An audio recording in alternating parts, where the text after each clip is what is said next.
అంటే ఇప్పుడు జాగృతిలో మీరు పదవులు ఆశించి పనిచేస్తున్నారా, లేకపోతే పార్టీ కోసం పనిచేస్తున్నారా, పార్టీ యొక్క అభివృద్ధి కోసం మీరు పనిచేస్తున్నారు అనుకోవచ్చు? జాగృతిలో పదవులు అంటే ఈ పదవులే మాకు పైసలు తెచ్చిపెట్టేటివో లేకుంటే ఇంకోటి కాదు కన్నా. తెలంగాణ జాగృతి అనేటువంటిది ఒక సంస్థనే, ఒక గొప్ప సంస్థ, ఒక తల్లి లాంటి సంస్థ. ఈ సంస్థలో ఉండమంటేనే ఆ గౌరవం మాకు.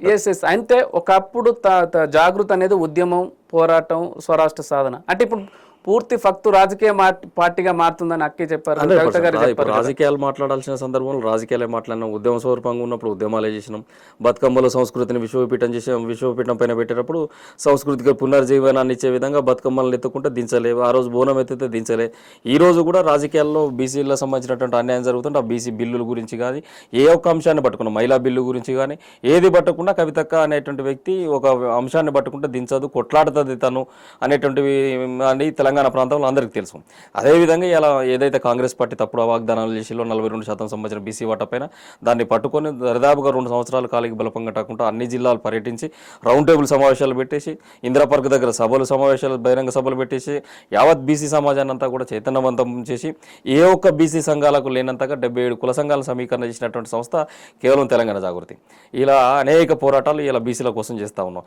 అందులో భాగంగా సామాజిక తెలంగాణ అనేటువంటిది రాలేదు, భౌగోళిక తెలంగాణ వచ్చింది అనేటువంటి విషయంతో ఇలా సామాజిక తెలంగాణ రావాలనే ఒక ఉద్దేశంతో ఈరోజు తెలంగాణ జాగృతి రాజకీయ పార్టీకి ఆవిర్భావం చెందుతుంది. మీరు సామాజిక తెలంగాణ అని చెప్తున్నారు. అంటే సామాజిక తెలంగాణ కవిత ఎంపీ ఉన్నప్పుడు కానీ, తర్వాత 10 ఏళ్ళు అధికారంలో ఉన్నప్పుడు కానీ సామాజిక తెలంగాణ కానీ, బీసీలు కానీ, బడుగులు కానీ అప్పట్లో కవితకు గుర్తుకు రాలేదంటారా?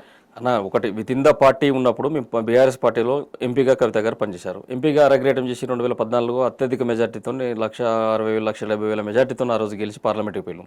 పార్లమెంట్కి పోయినప్పుడు మా యొక్క ప్రస్తావన ఏముంటుందన్న, విభజన హామీలు, ఈ రాష్ట్రానికి కొత్త రాష్ట్రంగా ఏర్పడ్డది, ఈ కొత్త రాష్ట్రంగా ఏర్పడిన దానికి వనరుల సమీకరణ కావచ్చు, ఇక్కడ వచ్చేటువంటి ఐఐటీలు కావచ్చు, లేకపోతే ఇతర నవోదయాలు కావచ్చు, మన విభజన హామీలు ఏవైతే ఉన్నాయో, రైల్వే కోచ్ ఫ్యాక్టరీస్ కావచ్చు, పసుపు బోర్డు కావచ్చు, ఇట్లా అంటే అంశాల పట్ల కొట్లాడడంతోనే తొలి మహిళా ఎంపీగా ఈ ప్రాంతం నుంచి ప్రాతినిధ్యం వహించి విభజన హామీలపైన గట్టిగా కొట్లాడుతున్నాయి కదా, ఆమెకు బెస్ట్ పార్లమెంటేరియన్ అవార్డు వచ్చింది. అదేవిధంగా ఏదైతే బీసీ సమాజంకు ఎదుర్కొంటున్నటువంటి సమస్యల పట్ల కూడా ఆ రోజు తనకు మాట్లాడేటువంటి అవకాశం లేదు, తను పార్లమెంటేరియన్ ఉన్నారు. తదనంతరం జరిగినటువంటి ఎలక్షన్లలో ఇదే పార్టీ కుట్ర చేసి ఇదే పార్టీలో ఉండబడేటువంటి పెద్ద నాయకులు అని చెప్పుకునేటువంటి వాళ్ళు కవిత గారు మరొకసారి కనుక ఎంపీగా అయితే ఆమె సుస్థిరంగా తన స్థానాన్ని బదిలీ చేసుకుంటుంది అనేటువంటి కుట్రతోని అక్కపైన పసుపు బోర్డు సంబంధించిన రైతాంగం అంతా వాళ్ళందరితో పసుపు రైతాంగంతో మొత్తం కూడా నామినేషన్ లేపించారు, చెరుకు రైతాంగంతో నామినేషన్ లేపించారు.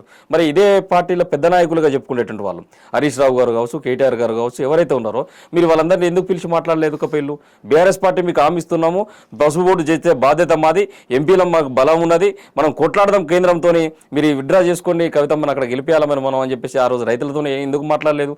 ఆ రోజు నుంచి అంటే 2014 అరగ్రేటం చేసినప్పుడు కుట్రలు జరిగినప్పటికీ వాటిని త్యజించే విధంగా మేము చేసినాం.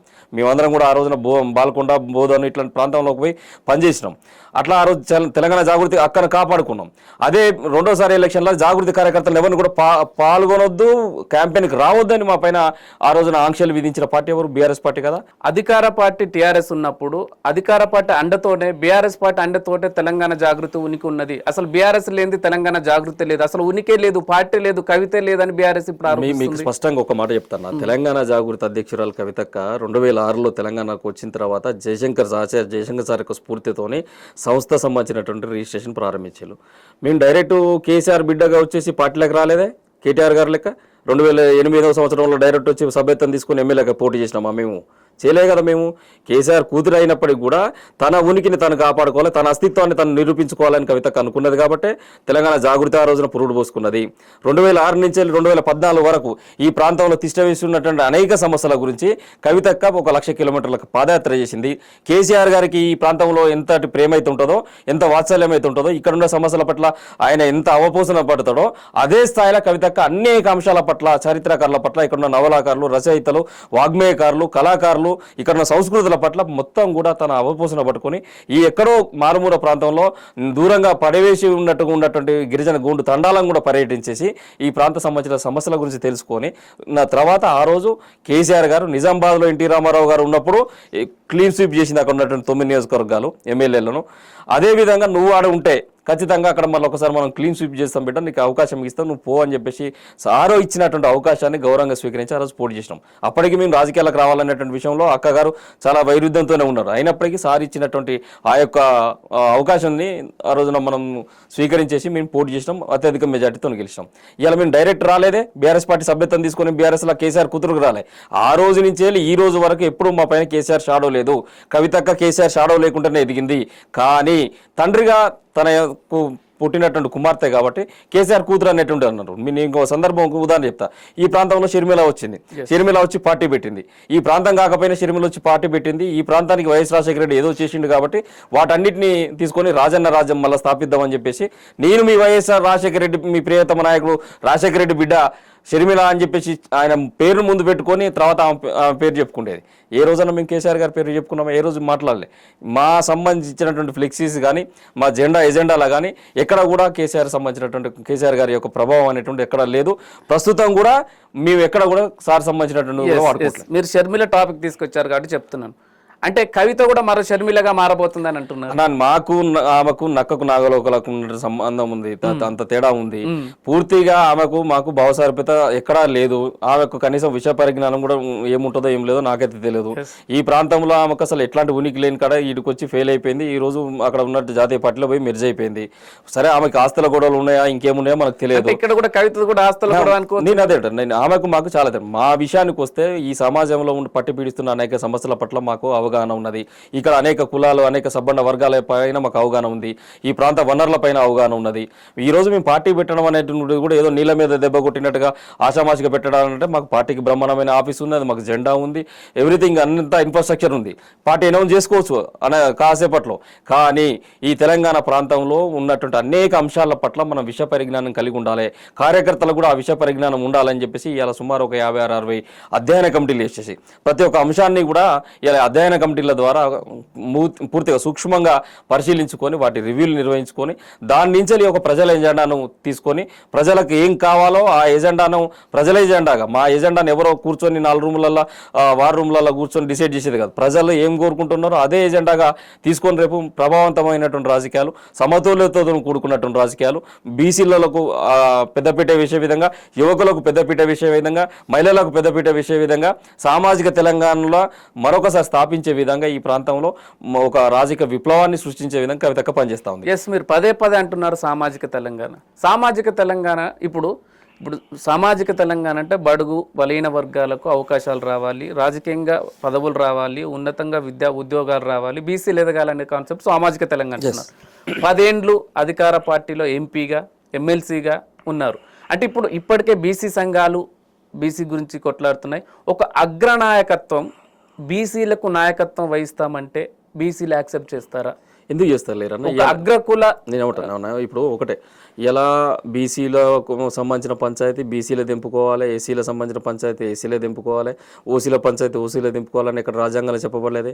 ఇది ఒక ప్రజాస్వామ్య దేశం, ఓ విలువలకు ఉన్నటువంటి దేశం. ఈ దేశంలో ఎవరైతే ఈ యొక్క సమాజం గురించి తీవ్రంగా సుదీర్ఘంగా ఆలోచన ఉంటుందో, ఒక పెద్ద దృక్పథం ఉంటుందో, అట్లాంటి విశాల స్వభావం ఉన్నటువంటి వాళ్ళు ఈ వర్గాల గురించి ఆలోచిస్తారు. ఇలా మేము ఒక బీసీల గురించి కొట్లాడట్లేదే, ఆదివాసీ గిరిజనుల గురించి కొట్లాడినాం. అర్బన్ నక్సలైట్ల ఎవరైతే నక్సలిజం గురించి చేసి అడవులను జల్లడ పెట్టి అడవులలో రక్తపాతం సృష్టిస్తుంటే కూడా ఆ నక్సలతో చర్చలు జరపని చెప్పేసి నక్సల్ సంబంధించిన సమూహం గురించి మాట్లాడినాం.